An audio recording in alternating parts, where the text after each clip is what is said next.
mentangi poy honi ulum kubut uni ulum udan hapo ka shenong wakaji po Southwest Kazil district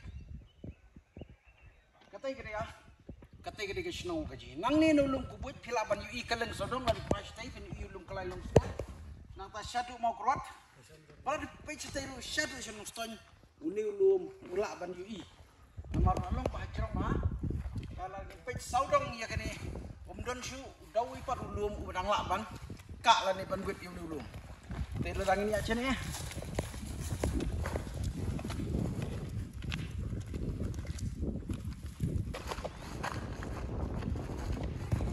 Dari ini yang nang nih.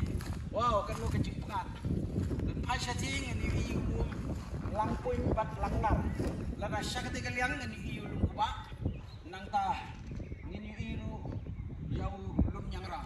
Nang ketika liang. Kan iba nang nih sih kalau dari direct by Syadu sa Bangladesh. Lapit pa desi sirum ulum igumba. Ulong jerong Henry hajrong yung ulum kajaka kalong kababadan.